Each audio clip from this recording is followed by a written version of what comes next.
Olá, tudo bom? Seja muito bem-vindo à nossa Neurodica. Vamos falar um pouquinho sobre cérebro trino, mais especificamente agora sobre o neocórtex, ou seja, a parte mais humana, né? Mais elevada do nosso cérebro, certo? Eu trouxe aqui então o nosso cérebro, né, para apresentar para vocês, o que é esse neocórtex. Esse aqui é o cerebelo, né, como a gente já conhece. Aqui a gente tem uma parte do neocórtex, né, que é o lobo parietal, que fica aqui do lado. Aqui também a gente tem um pouquinho desse neocórtex, tá? Aqui a gente tem o reptiliano, né, ou seja, o tronco cerebral, e um pedacinho do límbico aqui quando a gente fala em tálamo. E aqui a gente tem basicamente, então, vamos juntar essas duas partes aqui que são essenciais para o nosso neocórtex, que é o que a gente chama de cérebro, tá? Efetivamente cérebro. Então, a neurociência entende cérebro, essa parte que chama-se neocórtex, que a gente tem os sulcos, a gente tem aqui toda a parte de células cognitivas, né? Responsável pela nossa cognição, certo? Vamos ver quais são as responsabilidades desse neocórtex. Pensamento, planejamento, linguagem, lógica, vontade consciente, percepções sensoriais, raciocínio especial, comandos motores, memórias intelectuais, ou seja, cada parte do nosso neocórtex, ela tem funções específicas que se comunicam com outras para trazer todas as sensações que a gente sente durante o dia. Se você está planejando, se você está focando em alguma coisa, ele vai ativar áreas específicas desse neocórtex. Mais para frente, mais para trás, mais para cima aqui um pouquinho, mais para o lado um pouquinho, tá? Então dependendo do que você está executando, ele vai ativar áreas específicas. Quando é que ele está feliz? Quando ele aprende, quando ele antecipa uma recompensa futura, ou seja, quando você enxerga uma oportunidade, ele já se ativa.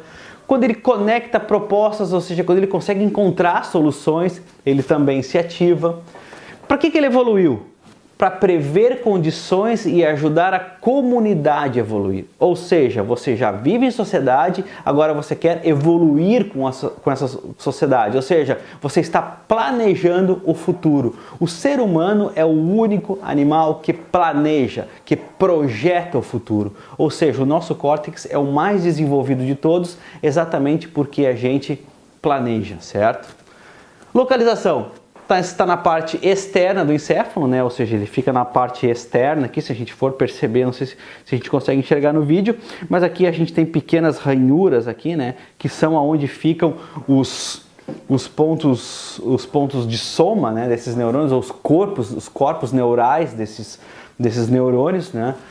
Dentro dele ele é basicamente uma estrutura branca, que ele é feita de axônios que ligam as partes do cérebro, né? Com bilhões e bilhões de conexões. Quais são as principais partes? Então ele é composto pelo córtex telencefálico, que seria toda a parte estrutural de fora desse cérebro, né? E por sua vez é dividido em lobos, né? Então a gente tem lá o parietal, a gente tem o frontal, a gente tem o occipital, a gente tem, né, todos os lóbulos lá que identificam os setores desse cérebro. E qual é a idade? A idade desse neocórtex, ele é um bebê praticamente. Ele tem em torno de 200 mil anos. Veja bem, o reptiliano tem 550 milhões de anos, o límbico tem 220 milhões de anos e o nosso bebezinho tem apenas 200 mil anos. Ou seja, entre uma reação emocional ou de sobrevivência e você planejar alguma coisa, certamente você vai decidir para o que é mais importante para a sua sobrevivência, logo depois para que você sente um sentimento, para que você tenha um sentimento mais agradável, e então depois você vai raciocinar se isso é bom ou é ruim para você. Certo? Fica então a nossa dica sobre o cérebro límbico. Grande abraço, até mais.